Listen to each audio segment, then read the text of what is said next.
In the spring of 1942, as the German Wehrmacht sought to consolidate its hold over occupied Eastern Europe, Operation Bamberg emerged not as a conventional military offensive, but as a methodical campaign of annihilation. The operation, conducted in the Belarusian SSR, reflected a significant shift in Nazi military doctrine on the Eastern Front. Rather than engaging regular Soviet forces, the target was the burgeoning partisan movement, which the German High Command increasingly perceived as both a military threat and a political contagion. To understand the reasoning behind Operation Bamberg, one must consider the broader geopolitical and military circumstances shaping Eastern Europe in the aftermath of Operation Barbarossa. The invasion of the Soviet Union in June 1941 had yielded enormous territorial gains for the Axis, yet these were accompanied by logistical overreach and a growing insurgency in the rear areas. The Red Army had been pushed back, but it was far from destroyed. Even in retreat, the Soviets left behind organized partisan units and supportive civilian networks. By the winter of 1941-42, German control over vast swaths of Soviet territory was already being contested by local resistance, particularly in regions like Belarus, where dense forests, marshes, and poor infrastructure enabled guerrilla warfare. From Berlin's perspective, these partisan fighters were not merely military obstacles, they represented an ideological threat to Nazi rule. The belief that partisans were embedded within the local population, often supported by villagers either willingly or under duress, led to a brutal logic of collective punishment. Civilian areas suspected of harboring partisans were to be neutralized through systematic terror. These dynamics were amplified by orders from the highest levels of the Nazi regime, especially Heinrich Himmler and Reinhard Heydrich, who advocated for ruthless anti-partisan campaigns designed to obliterate any potential resistance. Operation Bamberg was the first major such operation in the region of Belarus, focused on the southeastern sector of the General Bezirk Weißruthenian, specifically the areas surrounding the town of Bobruisk. Conducted between March 26 and April 6, 1942, the operation involved elements of the Wehrmacht, SS, and police units, all coordinated under the command of General Max von Schenkendorf. It was officially framed as a military sweep to secure the region against partisan threats, but its execution revealed a far more sinister agenda, one oriented toward the destruction of entire villages and their populations. Preparations for the operation were extensive. Intelligence reports from the German security apparatus described a proliferation of partisan activities, attacks on supply lines, ambushes on convoys, and sabotage of communication networks.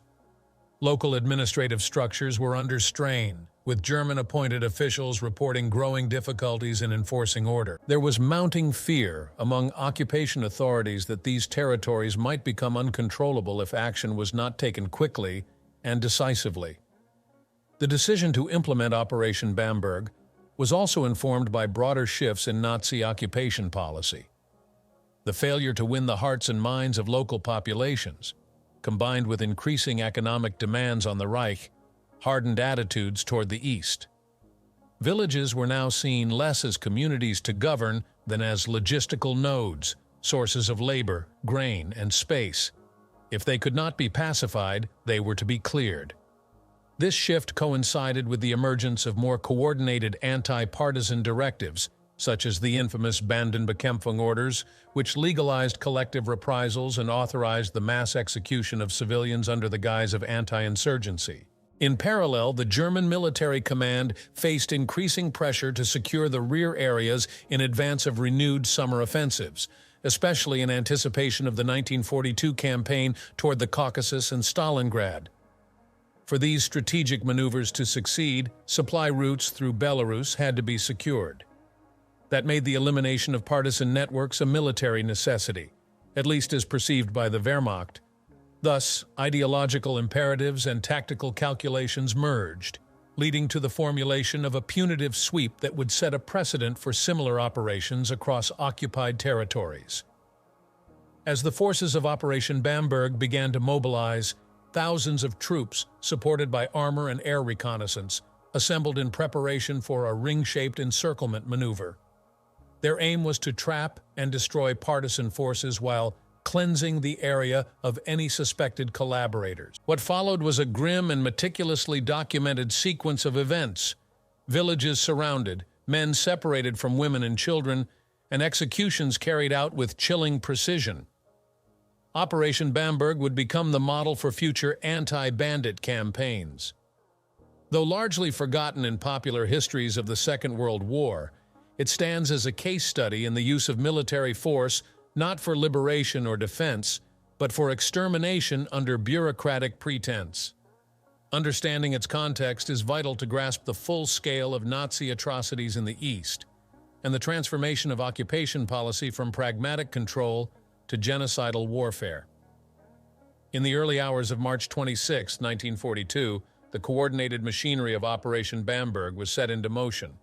Under the command of General Max von Schenkendorf and guided by strategic instructions from the Wehrmacht and SS hierarchy, German forces initiated a methodical sweep through the southeastern sector of occupied Belarus. The target area, spanning dozens of villages and rural settlements near Bobruisk, was divided into tactical zones, each assigned to specific battalions from the 707th Infantry Division, police regiments, and auxiliary collaborators drawn from local pro-German units. Their objective was clear: encircle, isolate, and eradicate. The operational concept hinged on forming a mobile ring of infantry and mechanized units that would advance inward in a tightening spiral, with each circle designed to prevent the escape of suspected partisans and their alleged supporters. Aerial reconnaissance flights were dispatched to identify concentrations of civilian settlements, forest clearings, and potential hideouts. At the same time, logistical columns moved behind the combat units to carry out arrests, executions, and looting. The Wehrmacht provided the bulk of the manpower and firepower, while the SS and Ordnungspolizei directed the interrogation, classification, and destruction phases. The first wave of forces struck small hamlets near the Berezina River, encountering minimal armed resistance. This lack of combat did not slow the violence. Entire villages were surrounded and cordoned off. Men were lined up and separated from the rest of the population. Many were immediately accused of aiding partisans and executed on the spot. Homes were searched not for weapons alone, but for any sign of disloyalty. Soviet newspapers, red armbands, or even simply failing to greet the Germans with proper deference. Those deemed suspicious were shot. The rest were gathered for screening. Within 2 days, the operation expanded deeper into the countryside, with each unit reporting back successes not in battles won, but in villages cleared and civilians liquidated. German records describe settlements being pacified, a euphemism for wholesale burning and mass killing. Barns and homes were set ablaze, livestock seized, and survivors driven out or murdered. This was not spontaneous cruelty. It was a systematized application of Nazi occupation policy. Commanders issued formal reports detailing numbers of executed civilians, destroyed dwellings, and quantities of confiscated food or weapons. Though the official justification for Bamberg was the elimination of partisans, direct encounters with armed fighters were rare. The operation unfolded more as a scorched earth campaign than a military engagement. When German patrols did engage actual resistance fighters, typically small, poorly armed bands, they were often already withdrawing by the time the Germans arrived. The punitive measures that followed these sparse clashes were vastly disproportionate. If a patrol found an abandoned rifle, entire villages would be punished. The logic was circular. Lack of resistance was interpreted not as innocence, but as stealth and collusion. Villagers caught in the dragnet were subjected to brutal questioning. Any failure to provide the names or locations of partisans could result in execution. Women were not spared. Some were shot alongside men, others sent to labor camps. Children were often killed or left to perish in the ruins of their homes. German propaganda framed these actions as necessary to bring order to a region allegedly overrun by chaos and Bolshevik terror. In reality, the destruction served to terrorize the countryside into compliance and to make examples of communities that had resisted or merely failed to cooperate fully with the occupation. As the advancing units closed in from multiple directions, the scale of devastation escalated. Dozens of settlements, including Ozerici, Kazimirovka, and Rudabelka, were reduced to ashes. Survivors from earlier encirclements fled into forests, only to be pursued by auxiliary forces who had been instructed to leave no witnesses. German officers noted in dispatches that their units had become increasingly efficient at clearing villages, developing patterns of movement, division of tasks, and coordination between infantry and rear-area police forces. The operation was becoming a machine of extermination, moving from village to village with systematic precision. By April 1st, the ring began to close in the final zones. German units boasted of encircling large numbers of alleged partisans, yet few arms caches were found, and even fewer genuine insurgents were identified.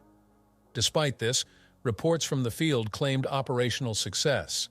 The metrics of victory were measured not in enemy combatants defeated, but in body counts, razed homes, and the absence of future trouble.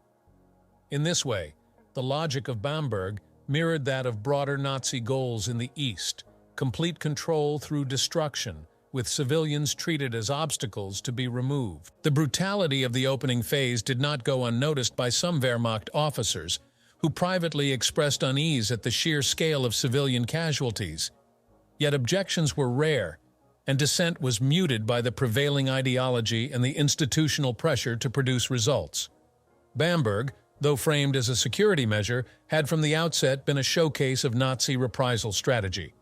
The region was to be made uninhabitable to resistance, and if that meant it became uninhabited altogether, it was seen as a price worth paying. The opening phase had done more than silence potential opposition. It had rendered entire communities extinct. The strategic planning behind Operation Bamberg reveals a meticulous, bureaucratically organized extermination campaign, not merely a reactive military maneuver. Unlike traditional warfare, where plans focus on defeating enemy forces, Bamberg's core objectives were grounded in depopulation, intimidation, and territorial sterilization. The German command framed the operation as part of a broader counterinsurgency effort, yet its actual execution aligned more closely with racial and ideological directives laid out in Nazi policies for the East. At the heart of the operation's planning was the doctrine of Bandenbekämpfung, literally, bandit fighting, a term intentionally vague enough to permit the targeting of any civilian deemed suspect. This doctrine was shaped by orders from top Nazi officials, including Field Marshal Walter von Reichenau's infamous Severity Order and Heinrich Himmler's decrees emphasizing total destruction of resistance-supporting regions. These policies did not distinguish between combatants and non-combatants. Instead, they identified whole populations as complicit, allowing military commanders broad leeway to implement punitive actions with virtually no oversight. The logistical infrastructure for Operation Bamberg was formidable. German planners coordinated troop movements, supply lines, and communication protocols across several army and police units. This required weeks of preparation. Maps were drawn identifying target villages, railway timetables were adjusted to move reinforcements efficiently, and units were briefed on rules of engagement that explicitly authorized lethal force against civilians. Rear echelon support included transport for seized goods, temporary field kitchens, and fuel depots to ensure rapid mobility across difficult terrain. Notably, the operation also served a secondary logistical function: economic exploitation. As the Wehrmacht pushed deeper into Belarusian territory, it requisitioned agricultural supplies, livestock, and other resources under the pretext of denying these assets to the partisans. Villages were often looted before being burned, with German units cataloging the grain, tools, and clothing they seized. Local populations were not only terrorized, they were stripped of their means of survival. This process reflected a core tenet of Nazi occupation: war of extermination coupled with economic plunder. Propaganda played a significant role in shaping the perception of Bamberg within both the German military and the local population. Internal communications portrayed the operation as a heroic struggle against communist infiltrators and banditry. Soldiers were reminded that they were not merely fighting a military opponent, but cleansing the region of dangerous ideologies. This framing served a dual purpose: It morally insulated perpetrators from the atrocities they committed and reinforced the ideological commitment to German supremacy and Eastern inferiority. Among the rank and file, the official rhetoric translated into brutal discipline and escalating violence. Junior officers and NCOs were encouraged to demonstrate initiative in identifying and eliminating threats. In practice, this meant that decisions to execute civilians, burn dwellings, or deport entire families could be made at the platoon level. German commanders, eager to show results, often praised these acts, fostering a competitive atmosphere in which battalions vied to report the highest number of destroyed villages or enemy sympathizers killed. The ideological indoctrination that underpinned these actions did not develop in a vacuum. Many of the units involved in Operation Bamberg had previously served in Poland or Ukraine, where similar tactics had been employed. Experiences from earlier occupation zones were codified into operational handbooks and passed on to new units rotating into Belarus. This diffusion of methods and mindset contributed to a standardized approach to mass violence, one that combined logistical efficiency with ideological brutality. The selection of southeastern Belarus for Operation Bamberg was no accident. Intelligence estimates had identified this region as particularly active in partisan activity, though these reports were often based on flimsy or generalized claims. Nonetheless, the region's geography, heavily forested and underdeveloped, presented both a strategic challenge and an opportunity. The forests provided concealment for resistance groups, but they also allowed German forces to isolate and encircle rural communities with relative ease. The limited infrastructure meant that once villages were destroyed, reoccupation by partisans would be far more difficult. As planners finalized the details, they set targets not in conventional military terms but in quotas of enemy elements to be neutralized. The operation was not designed to capture intelligence or prisoners. It was designed to purge. By framing every village as a potential hub of insurgency and every peasant as a latent partisan, Operation Bamberg institutionalized collective punishment on a massive scale. The strategic goal was control through terror, and the plan was executed with terrifying clarity.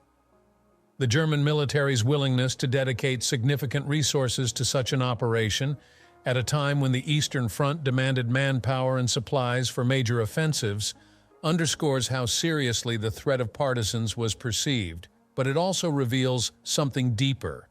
The anti-partisan campaign was not merely about security, but about reshaping the demographic and political landscape of occupied territories.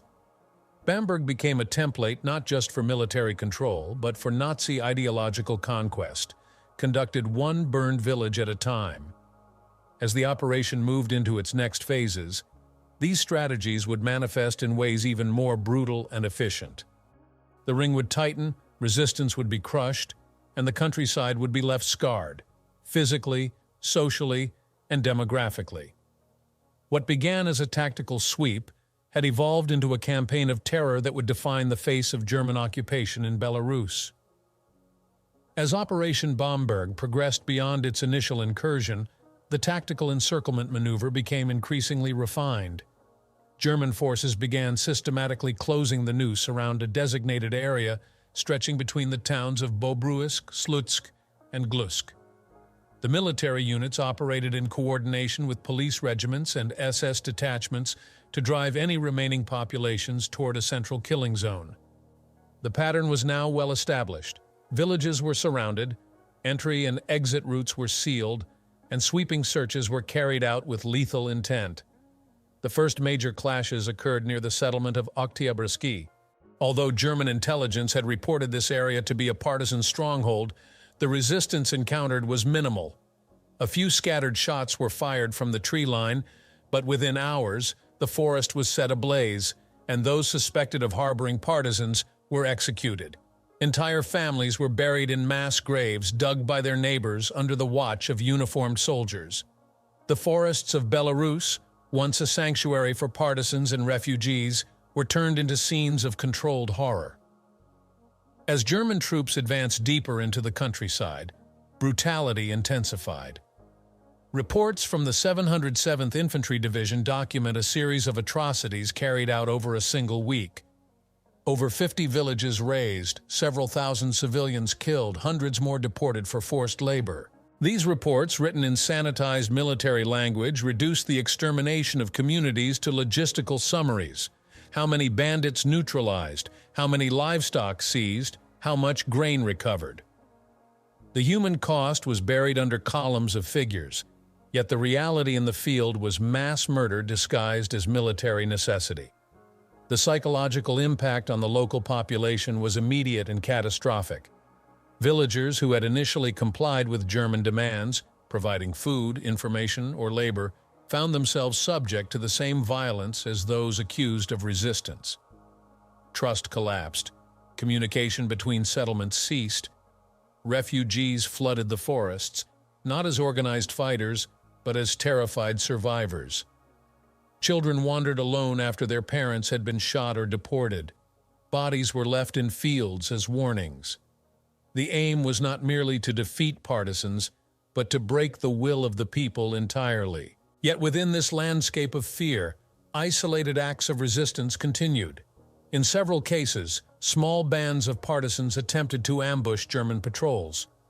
Lacking weapons and coordination, these efforts were quickly repelled, often leading to immediate retaliatory killings. A partisan cell near the village of Polonechka succeeded in sabotaging a supply wagon, prompting a swift response. The village was burned to the ground, and over 100 civilians were shot. The message was clear: any sign of defiance would result in obliteration. The brutality was compounded by auxiliary units recruited from collaborationist militias, often composed of local men who had aligned with the Germans in hopes of survival or revenge. These units, less disciplined and more motivated by personal vendettas, committed some of the most savage acts of the operation. Eyewitnesses later testified that these collaborators engaged in looting, torture, and the murder of entire families suspected of aiding partisans. German officers tolerated and at times encouraged these actions, seeing them as useful tools in maintaining dominance. Meanwhile, the terrain itself posed serious challenges. The early spring thaw had turned many roads into rivers of mud, slowing the movement of heavy vehicles and supply lines. Forested areas remained difficult to navigate, forcing units to adapt their tactics. Some squads abandoned mechanized patrols in favor of foot searches, often using scorched earth tactics to root out hidden civilians or caches of food.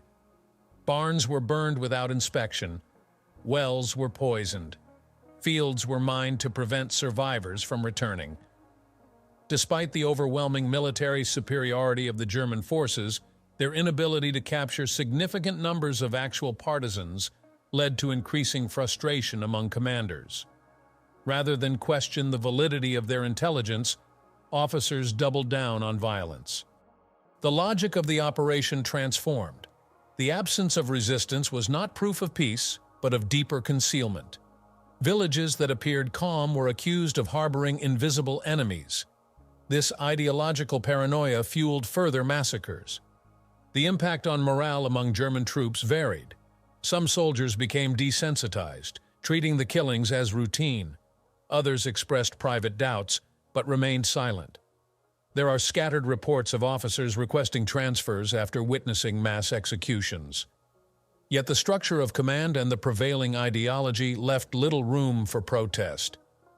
Any display of compassion was interpreted as weakness or disloyalty. For most, the operation had become a grim routine of advance, purge, report, and move on. By April 3rd, the German forces reached the core of the operation's target area. Dozens of villages had already been erased from the map. Fields lay fallow, buildings smoldered, and the silence of mass death hung heavy over the countryside. Still, reports from command stressed the need to complete the task and ensure that no trace of resistance could re-emerge. The final phase of the ring would be the most ruthless. It was no longer a question of whether civilians were partisans. It was presumed that they all were. Operation Bamberg had by this point transformed from an anti-partisan sweep into a model for genocidal occupation. The lessons drawn from it would inform future operations such as Hermann, Cottbus, and Eisvogel, each escalating in scale and cruelty. What was unfolding in Belarus was not a military campaign in the traditional sense.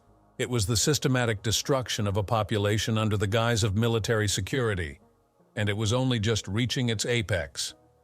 By April 4, 1942, Operation Bamberg reached its peak, both in intensity and in the scale of destruction it unleashed upon the southeastern Belarusian countryside. The ring-shaped encirclement had largely closed, trapping thousands of civilians in a shrinking zone around the village of Chojniki and its neighboring settlements.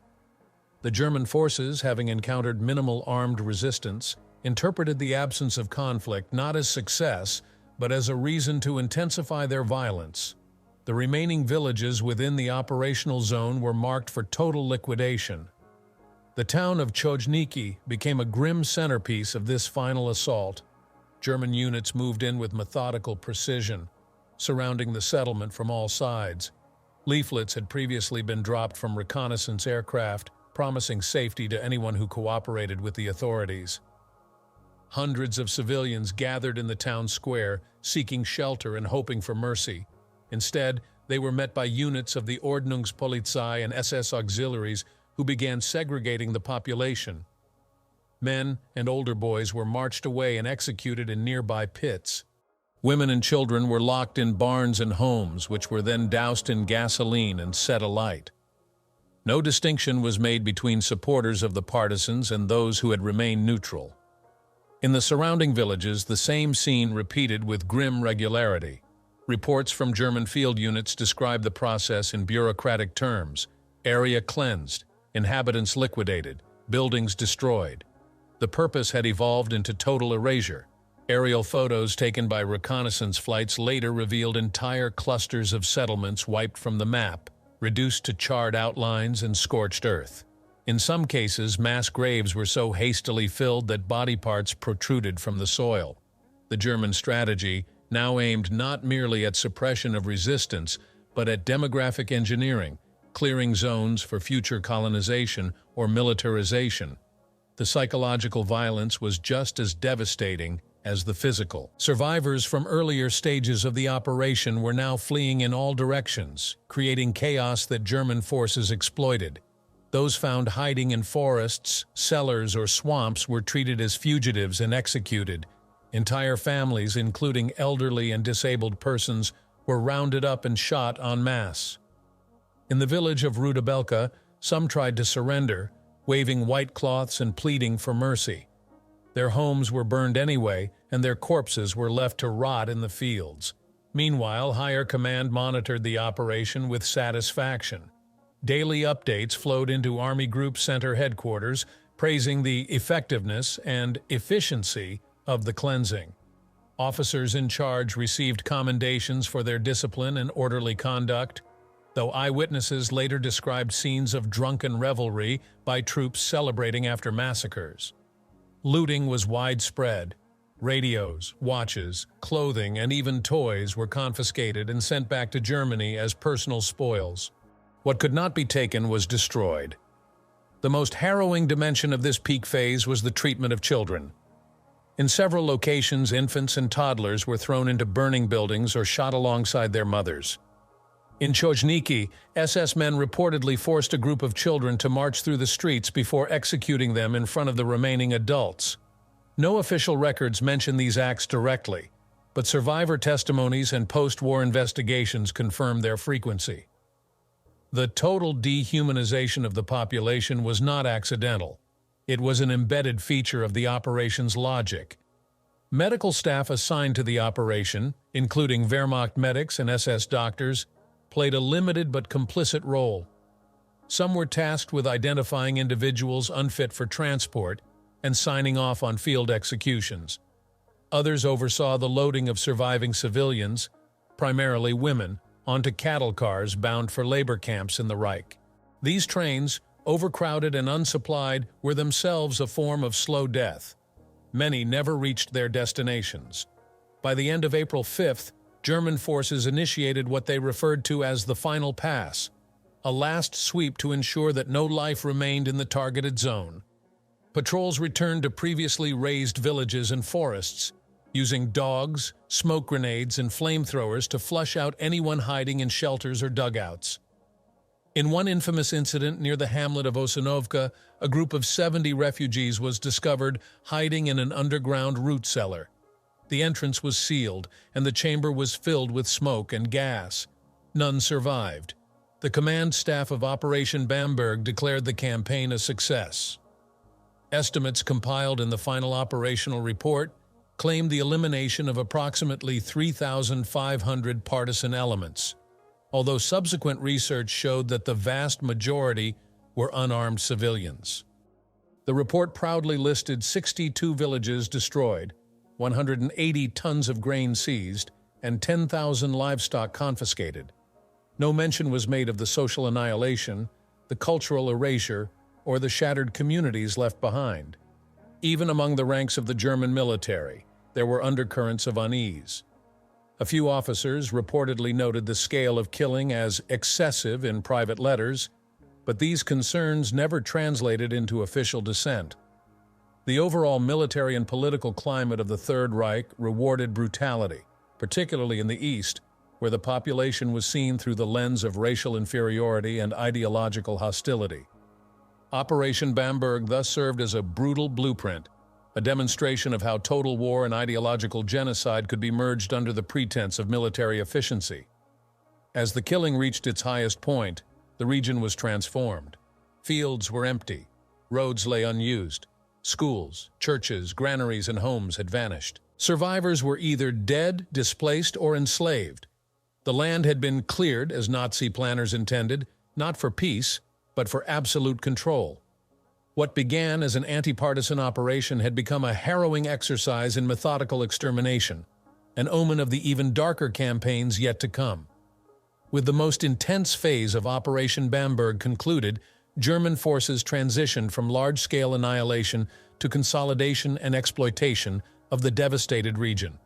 While the primary combat units began to withdraw or redeploy to other sectors of the Eastern Front, occupation and security troops remained behind to enforce control over the now depopulated landscape. The Wehrmacht and SS units left in the operational zone were tasked not only with ensuring that no resistance could re-emerge, but also with extracting maximum economic and logistical value from what remained. The process began with thorough documentation. Field officers compiled reports detailing each destroyed village, listing property seized, livestock rounded up, and any usable supplies salvaged. These were passed up the chain of command to both military and civilian administrators, who saw in the ruins an opportunity for future German settlement.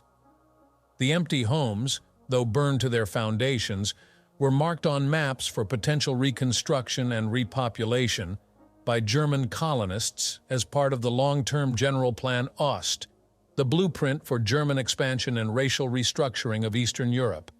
In the meantime, surviving civilians were either deported, imprisoned, or forcibly resettled into labor compounds. Families were separated. Able-bodied men and women were sent westward for use as slave labor in agriculture, construction, or industry. Elderly individuals, the sick, and those considered non-productive were typically left behind in scorched ruins with little food or shelter, often dying within days. German authorities maintained no responsibility for these people. They were viewed as remnants of a cleared battlefield, not as human beings with rights or futures. Security operations continued even after the main ring had closed. Patrols were dispatched into surrounding forests and marshlands to hunt for refugees or remaining partisans. These search and destroy missions lacked any judicial oversight. Those found were usually executed immediately, regardless of age or condition. Burned corpses and bullet-riddled bodies dotted the countryside. The few surviving resistance groups were left fragmented and demoralized, their supply chains broken, and their civilian support base obliterated. Among the German forces, the psychological effects of the operation were mixed. Some soldiers became hardened and indifferent, numbed by repetition and indoctrination. Others began to exhibit signs of psychological strain. Though formal studies would not be conducted until after the war, anecdotal evidence suggests that several personnel involved in the mass executions turned to alcohol abuse or requested transfers. Still, most remained silent. either convinced of the operation's righteousness or unwilling to challenge the ideological machine that had sanctioned it. The administrative apparatus in occupied Belarus quickly moved to fill the void left by the destruction. German civilian officials, police administrators, and economic managers arrived to begin reorganizing what remained of the region. Their goals were twofold: ensure stability through terror and extract as much value as possible from land, resources, and surviving laborers. This entailed registering new labor pools, dividing up former communal lands, and placing strategic outposts in cleared zones to prevent any resurgence of partisans. Meanwhile, the operations architects began compiling internal evaluations to inform future campaigns. Operation Bamberg, they concluded, had demonstrated the effectiveness of coordinated military-police collaboration, the utility of encirclement tactics, and the political benefits of visibly destroying resistance-prone regions. These assessments were circulated among command echelons and helped shape the design of subsequent operations like Reinhard, Cottbus, and Eisvogel, which would escalate the pattern of destruction across the Soviet-occupied territories. The political messaging that accompanied these evaluations was equally calculated. Internal Nazi propaganda praised Operation Bamberg as a model of firm leadership in the East, presenting it as a vital step in securing the Eastern Front for future German offensives. The civilian population in Germany, however, remained largely unaware of the operation's true nature. Any mention of it in press briefings or newsreels was couched in euphemisms: anti-bandit action, protection of supply lines, or pacification efforts. The vast civilian casualties, the mass executions, the annihilation of villages, these were carefully omitted. Among the few who did learn the truth were resistance networks operating within the Reich and in neutral countries. Through intercepted reports and survivor testimonies, early accounts of Operation Bamberg began to filter into Allied intelligence channels. These fragments, often difficult to verify and fragmented, were among the first concrete indications that German counterinsurgency in the East had become a cover for full-scale extermination.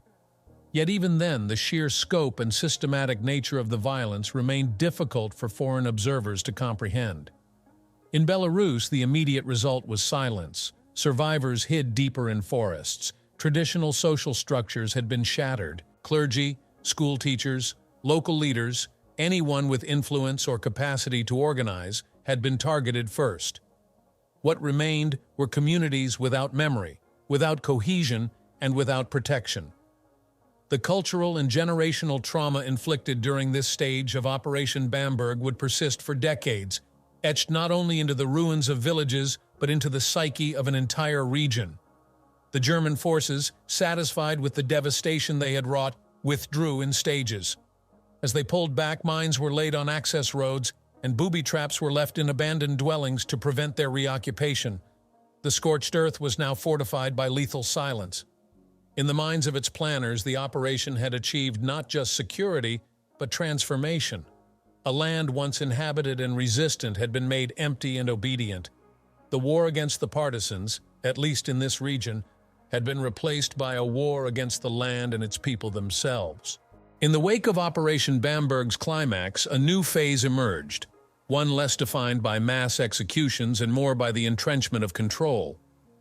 Though the sweeping violence had subsided, the mechanisms of occupation adapted, redirecting focus toward consolidating gains, extinguishing any surviving resistance, and reshaping the social fabric of southeastern Belarus to prevent future unrest.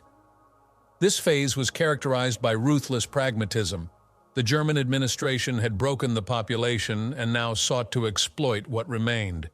What resistance had survived the initial inferno was fragmented and severely weakened. Most partisan units had either fled into the most remote corners of the forests or disbanded entirely. Leaders were dead or missing, communication networks severed, and supply lines destroyed. The Red Army, though aware of the destruction unfolding in Belarus, lacked the ability at that stage of the war to intervene directly or provide organized support to the partisans in the region. Local commanders in the NKVD attempted to re-establish contact with isolated cells, but with few weapons, no radios, and devastated support bases, these groups were rendered all but inert. Still, the instinct to resist remained alive in the shadows. Some survivors who had escaped the encirclement regrouped in underground shelters, built makeshift bunkers, and began the slow process of rebuilding networks. Their numbers were few, and morale was shattered, but they retained a singular drive: revenge. With German forces shifting attention to other zones and redeploying units toward planned summer offensives, the heavy boot of occupation temporarily lifted just enough to allow for whispers of resistance to stir once more. In response, German command refined its counterinsurgency doctrine. The lessons of Bamberg, viewed internally as a success, were translated into repeatable procedures. A greater reliance was placed on intelligence gathering through local informants, coerced collaborators, and the systematic use of torture during interrogations. Surveillance intensified. Checkpoints and patrol routes were redesigned to create tighter control over any returning populations. German forces implemented a rotating cycle of re-cleansing missions, smaller sweeps intended to disrupt the reformation of partisan activity before it could gain momentum. One of the most chilling elements of this new approach was the development of pseudo-partisan tactics. German forces occasionally disguised themselves in captured Soviet uniforms or local civilian clothing to infiltrate suspected partisan zones. These false flag operations aimed to uncover support networks, identify collaborators, and provoke panic among the population. In some cases, these units staged attacks on German convoys to create justification for renewed reprisals. The use of deception deepened the climate of paranoia. Villagers could no longer distinguish between friend and enemy. At the same time, the regime continued its policy of forced deportation. Anyone suspected of harboring sympathies for the partisans, or merely of being young and able-bodied, was rounded up and transported to labor camps in the Reich. Trainloads of Belarusian civilians left the region weekly. Their fates diverged. Some ended up working in German farms under SS supervision. Others perished in transit or were funneled into concentration camps as part of the broader machinery of exploitation and extermination. Within the devastated countryside, the German presence persisted in the form of fortified police posts, roadblocks, and local garrisons. These outposts were manned not only by regular Wehrmacht troops, but increasingly by foreign auxiliaries, Latvian, Ukrainian, and Lithuanian collaborators who had been recruited into anti-partisan battalions. These units were notorious for their brutality and were often granted broad autonomy in dealing with the local population. Their presence helped sustain German control with fewer frontline troops, allowing the Wehrmacht to redeploy more forces toward ongoing campaigns in the south. Adaptation was not limited to the Germans. Some villagers, out of desperation, began cooperating openly with the occupiers, not from loyalty but for survival. These individuals were enlisted into local militias, tasked with gathering intelligence or manning supply stations. The result was a fractured society where fear replaced community and suspicion poisoned even family relationships. Entire villages lived under the shadow of informers, never knowing who might be watching or what action might trigger violent reprisal. Amid this climate of dread, the partisans adapted in turn. They grew smaller, more mobile, and more ruthless.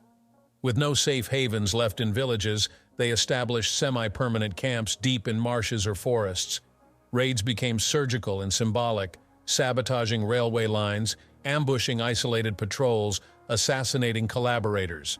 Propaganda leaflets appeared nailed to trees or slipped into abandoned huts, urging peasants not to give in. These actions, while limited in strategic scope, had immense psychological value. They signaled that, despite all, the resistance was not dead. Yet every act of defiance came at a price. The German response to even minor attacks remained savage. In one instance, following the derailment of a military transport near the village of Zamoshi, the entire population, over 200 people, was executed within a day. The village was leveled and its name removed from occupation maps. It was not an isolated case. Reprisal operations were no longer confined to major offensives. They had become routine instruments of occupation, woven into the everyday logic of control. Operation Bamberg thus entered a post-escalation phase defined not by the thunder of artillery or the roar of advancing columns, but by an oppressive silence punctuated by sudden targeted bursts of violence. The landscape had changed. Forests no longer provided shelter. They had become death traps. Villages were no longer homes. They were surveillance nodes or staging grounds. The survivors, those who had not been killed, deported, or broken, were now caught between collaboration, resistance, and the struggle simply to endure. This phase revealed the most haunting feature of Operation Bamberg's legacy, its transformation from a single operation into a permanent condition. The operation had succeeded in its immediate objective, crushing visible resistance, but in doing so, it birthed a deeper, colder war. A war without fronts or declarations, a war of attrition against the human spirit. And it was one that neither side would win without paying a price in lives, memory, and the irreversible corrosion of their world. As the shadow of Operation Bamberg lingered over southeastern Belarus, the devastation left in its wake began to calcify into a new, cruel equilibrium. The land had been torn open, and in its place the German occupation authorities attempted to impose a rigid, oppressive order. Though the worst of the killing had passed, the mechanisms of domination had not ceased. They had simply evolved. The violence became quieter, more surgical, but no less deliberate. This phase was marked by a transition from total annihilation to institutionalized repression, and from overt terror to strategic manipulation. The physical reconstruction of the region was minimal. Most of the destroyed villages were not rebuilt. Those that remained standing served only as shells, either garrisoned by German troops or repurposed as logistical hubs for supplying the Eastern Front. Former homes were converted into storage depots or makeshift command posts. The majority of the population had been wiped out, deported, or forced into silence, and their absence turned the countryside into a lifeless expanse of abandoned fields, blackened ruins, and watchtowers. Yet resistance did not vanish entirely. By mid-1942, partisan activity began to slowly return in new forms. Small mobile units avoided direct confrontations, relying instead on sabotage and propaganda. Railroad sabotage became the most common tactic. Rails were unbolted, bridges blown up, and trains derailed. Telegraph lines were cut under cover of night. In some cases, partisans dressed in captured German uniforms to sow confusion, mislead patrols, or gain access to secure locations before launching ambushes. Their ingenuity was born from desperation and the understanding that conventional resistance was suicidal. In response, the German security forces refined their counter-resistance operations. They introduced a more systematic network of informants and collaborators. Villagers were coerced into providing information under threat of death or deportation. Posters appeared in towns promising food or protection for those who denounced bandit sympathizers. The goal was to dismantle the partisans not just through force, but by poisoning the social fabric from within. Entire communities began to fracture along invisible lines: loyalty, survival, resentment. These methods were accompanied by sweeping reprisals. Any sign of resistance, no matter how small, triggered collective punishment. If a train was derailed, nearby settlements were surrounded and purged. If a German soldier went missing, the bodies of civilians appeared the next day, hanging from trees or dumped in ditches with placards marked "Saboteur." The logic of control was now decentralized. Local German commanders had broad autonomy to enact terror as they saw fit. The lines between military, police, and SS blurred entirely. One of the key features of this post-operation phase was the use of forced labor.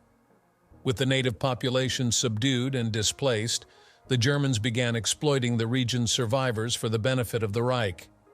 Labor quotas were imposed on every remaining village. Men and women were required to work in agricultural collectives, repairing roads, and gathering resources for the war machine. Those who failed to meet quotas were punished, publicly if possible. In some areas, children as young as 10 were put to work, hauling timber or digging trenches. To enforce these policies, the Germans created new forms of microcontrol. Curfews were imposed. Travel between villages required written permission. Markets were restricted, radios were confiscated. Any form of unsanctioned assembly was banned. Education ceased entirely. The goal was not merely to suppress unrest, but to erase independent thought. What the bullet could not destroy, occupation policies sought to suffocate. Despite this, the memory of Operation Bamberg remained fresh and raw among the population. Survivors whispered stories of the massacres, the burning of villages, the cries of children locked in barns. These stories traveled farther than the Germans anticipated, across borders, through partisan couriers, even reaching Soviet command. Though fragmented and partial, they contributed to a growing awareness of the scale of the Nazi regime's violence in the East. In Moscow, reports from Bamberg were added to NKVD intelligence files, used to justify expanding partisan operations and redoubling recruitment efforts. Some surviving local leaders, teachers, priests, and even former collaborators who had turned against the occupiers attempted to reweave social cohesion. Underground schools were established in forest encampments. Makeshift churches held secret gatherings. Handmade leaflets circulated, reminding people of their identity, of their dead, of their right to resist. These efforts were small and constantly under threat, but they planted seeds of defiance that would grow over the coming years. For the German occupiers, the operation was archived, analyzed, and absorbed into doctrine. Manuals were updated. Training materials for new officers included references to Bamberg as a model of anti-partisan success. The language was clinical. Area secured. Enemy networks disrupted. Civilian collaboration minimized. No mention was made of the thousands killed, the scorched villages, the cultural extinction. In Berlin, Bamberg was cited in internal correspondence between Himmler and his generals as proof that the East could be tamed through will and discipline. But beneath the statistics and reports, Operation Bamberg had left a scar. The land remembered. The forests still held the ashes of the murdered. The few survivors carried the trauma in their bones. Resistance would return, not with flags or armies, but with knives in the dark, fires in the night, and the whispered names of the fallen spoken again and again until memory could no longer be buried. The campaign had silenced a people, but only for a while. The reckoning had merely been postponed.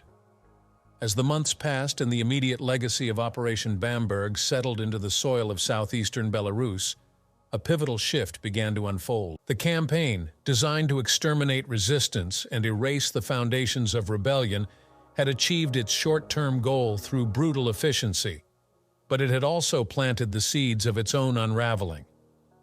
By the summer of 1942, the region was no longer simply a zone of terror. It was becoming a crucible of renewed resistance, forged from memory, grief, and necessity.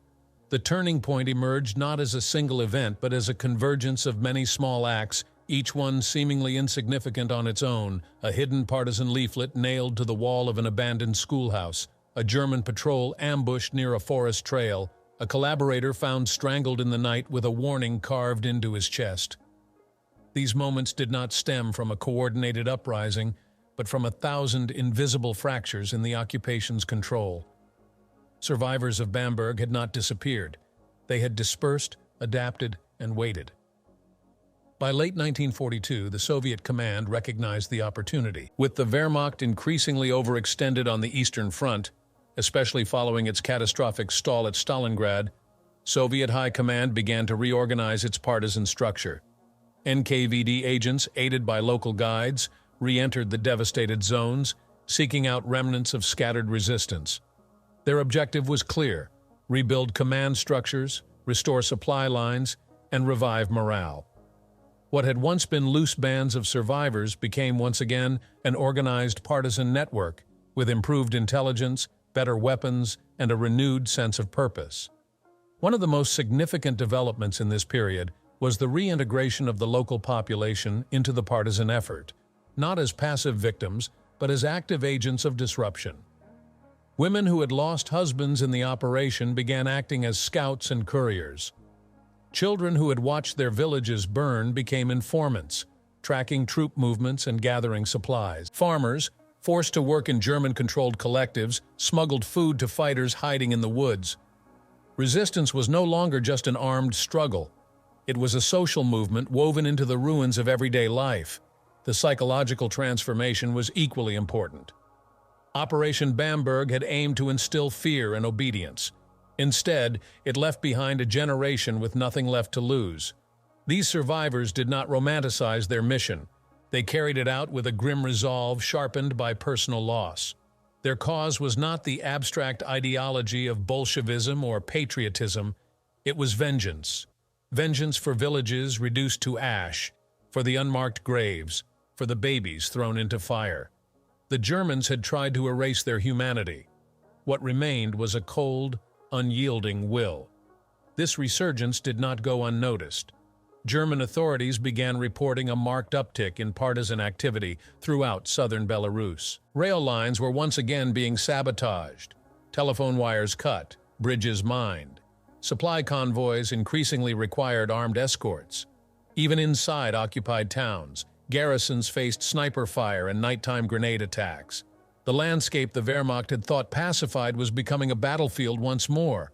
But now, the enemy was embedded within every tree, every shadow, every silence.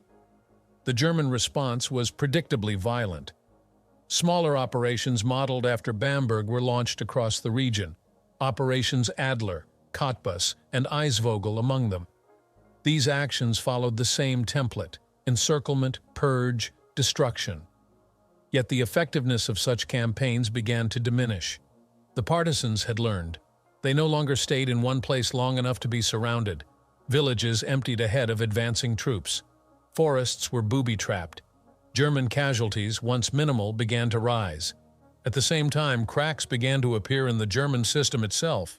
Morale among occupation forces declined.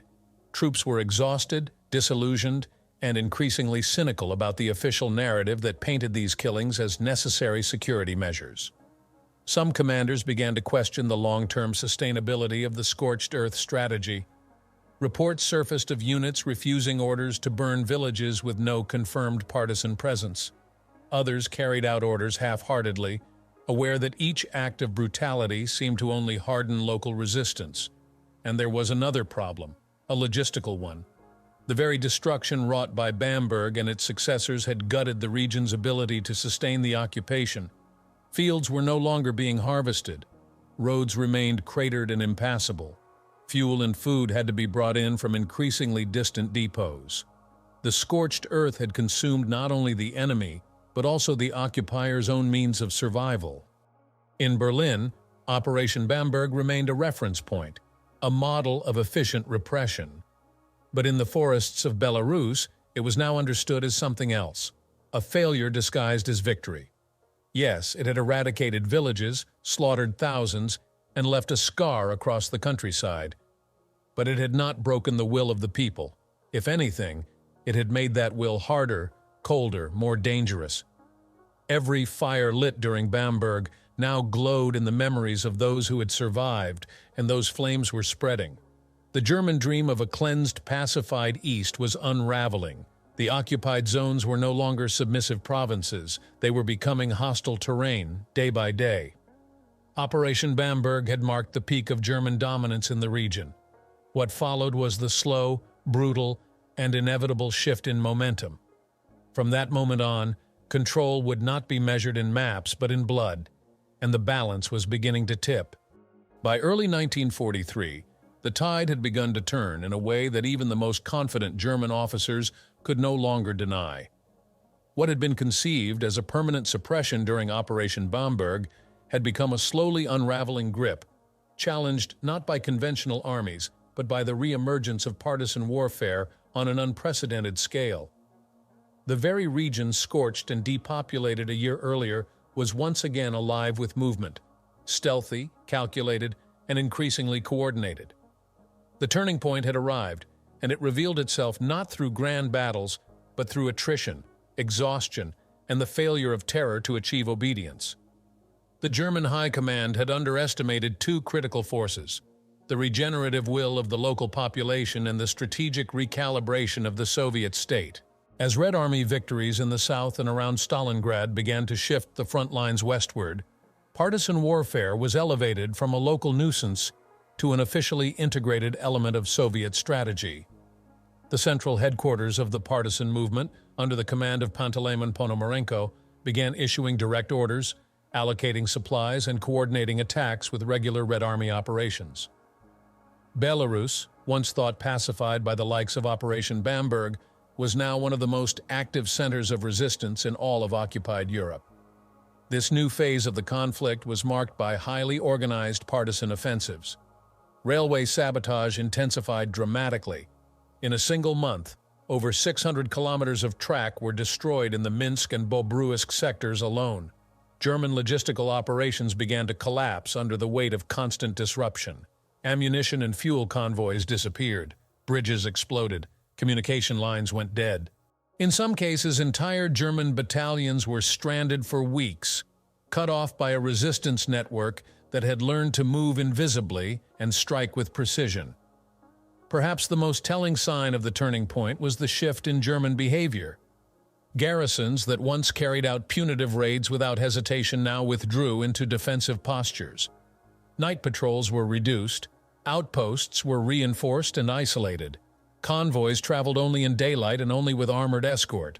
Officers who had once demanded mass executions now issued orders to avoid unnecessary contact. A change in tone was spreading through German dispatches, one of caution, fatigue, and growing uncertainty. The local population, too, underwent a transformation. Those who had survived Bamberg and other operations emerged from hiding not simply as victims, but as agents of resistance. Old men who had lost sons became scouts. Teenagers operated radio relays in caves and marshes. Women carried explosives in baskets under loaves of bread. The German belief that terror would erase loyalty to the Soviet Union had proven disastrously incorrect. Instead, it had created a crucible in which resistance became not only a moral obligation, but a form of survival. The psychological toll on German forces became more visible. Letters recovered after the war revealed soldiers haunted by guilt and fear, questioning the point of their mission. Some deserted. Others went through the motions with blank expressions, issuing orders in burned villages while staring into the woods, unsure whether a sniper was already taking aim. The myth of German invincibility, carefully constructed and brutally enforced during Bamberg, was cracking under the weight of an enemy they could not see, could not predict, and could no longer intimidate. Meanwhile, Soviet propaganda made full use of the situation. Reports of German atrocities, particularly those committed during Operation Bamberg, were distributed through leaflets, broadcasts, and underground publications. Survivors gave testimonies that were compiled into documents and smuggled to Moscow, London, and Washington. These accounts served not only to expose the nature of Nazi rule, but also to galvanize further resistance and to strengthen Allied resolve. What the Germans had tried to erase was now being weaponized against them. Crucially, the Red Army's gradual westward advance gave the partisans new momentum. In some regions, coordinated offensives saw partisan units rise from the forests to openly seize control of small towns and villages. Temporary administrations were established. Soviet flags were raised. For the first time since 1941, areas of Belarus were declared liberated, even if only briefly, before German counterattacks pushed them back. These moments, though fleeting, shattered the illusion of German permanence. The landscape itself became a contested zone, not of grand armies, but of control through terror and defiance. Villages destroyed during Bamberg were rebuilt in secret. Roads cratered by German engineers were filled by partisans overnight. What had once been no man's land became a battlefield of wills. And with each passing week, the balance tilted further. The Germans responded with desperation. New operations were launched: Eisvogel, Zauberflöte, Hermann, each designed to replicate the success of Bamberg. But the conditions had changed. The element of surprise was gone. The population was armed, aware, and united in its hatred. What followed were operations that yielded massive destruction, yes, but less control. More ruins, fewer results. German reports admitted that partisans were now impossible to distinguish from civilians. A tacit confession that their doctrine of racialized collective punishment had collapsed under its own logic. Operation Bamberg, once held up as a textbook solution to partisan warfare, was now studied not for its efficiency, but for its strategic failure. The killings had been too widespread, the violence too indiscriminate. In trying to annihilate resistance, the Germans had annihilated their ability to govern. And in doing so, they had sown a storm that no amount of steel could hold back. By the end of 1943, the signs were clear. The partisan movement was no longer a reaction. It was a front. The German war machine, overstretched and demoralized, began to retreat. Town by town, forest by forest, the land began to rise from its ashes. And from beneath the ruins of Operation Bamberg, a new kind of warfare had emerged, one born not of strategy or ideology, but of memory, rage, and the unbreakable resolve to endure. In the years that followed the war, the name Operation Bamberg rarely appeared in textbooks or official military histories, overshadowed by the grand battles and strategic blunders of the Eastern Front. Yet for the people of Belarus, it remained an unhealed wound, a ghost that wandered the forests and fields where villages had once stood. The operation's end left no celebratory victory, no moment of liberation within its timeline, only devastation, silence, and the long, grueling aftermath of survival. But in that silence, a profound historical legacy began to take shape. The immediate consequences were horrifyingly clear. By the end of Operation Bamberg, at least 3,500 civilians had been murdered, most of them unarmed, many of them women and children. Over 60 villages were destroyed, erased from existence not by the chaos of battle, but by deliberate and systematic policy. These were not military targets. They were homes, communities, lives lived in the rhythms of fields and seasons, obliterated under the logic of racial conquest. The territory that had once served as the cradle of Soviet partisans was turned into a graveyard, its people punished for existing in a space the occupier sought to dominate through fire and fear. In the months and years that followed, those consequences echoed far beyond southeastern Belarus. Operation Bamberg became a template for how the Nazi regime approached anti-partisan warfare, codified, scaled, and exported to other occupied regions. Similar operations were carried out in Ukraine, the Baltic states, and Poland, often with greater force and wider scope. The same pattern, encirclement, classification, destruction, was refined and deployed again and again. As the Third Reich began to falter under Soviet pressure, its answer was not restraint, but escalation. The deeper the Wehrmacht was driven into retreat, the more viciously it clung to its ideology of total control. Yet with each iteration, the cost grew heavier. The very strategy that had aimed to secure the Eastern Front ultimately helped destroy it. The scorched earth policies eliminated not only resistance, but also the logistical and human infrastructure necessary to hold territory. Every destroyed village was a lost resource. Every slaughtered civilian, a broken link in the fragile chain of occupation. The brutality once seen as a strength became a liability, provoking deeper resistance, alienating collaborators, and exhausting the morale of German troops already stretched to their limits. In post-war Europe, Operation Bamberg was not immediately recognized for what it was, a war crime on a mass scale. The Nuremberg trials addressed the overarching crimes of genocide and occupation policy, but many mid-level commanders and local perpetrators of Bamberg slipped into anonymity. Documents were lost, records incomplete. Survivors were often left with no recourse but memory. In the Soviet Union, official narratives commemorated the partisans and celebrated their endurance. But the full horror of operations like Bamberg was subsumed within broader wartime mythology. Only decades later, with the gradual opening of Soviet archives and the testimony of witnesses, did historians begin to piece together the operation's true scope. Eyewitness accounts from survivors, now elderly, were recorded and preserved. Names of obliterated villages were placed back on maps, not as inhabited locations but as markers of absence. Scholars uncovered internal Wehrmacht reports, orders from SS command, and diaries of officers who had participated in the massacres. These fragments revealed the chilling precision of the operation, its timetables, its quotas, its cold arithmetic of death. In Belarus, memorials were erected in the decades following the war. Some stood where villages once had, others marked mass graves unearthed years later. Schools began teaching the names of those lost. Poems and stories emerged from those who remembered, or whose parents had whispered the truth behind closed doors. Operation Bamberg became not only a symbol of Nazi cruelty, but a narrative of resistance through survival. The children of those who hid in forests, who carried water to wounded partisans, or who buried their siblings in frozen earth, now carried their stories into the future. The cultural impact reached beyond Belarus. In Germany, debates over the Wehrmacht's role in Nazi atrocities grew sharper in the late 20th century. Once considered a professional and apolitical army, the exposure of operations like Bamberg shattered that illusion. The myth of a clean Wehrmacht could no longer stand against the documented evidence of its participation in massacres under the banner of anti-partisan warfare.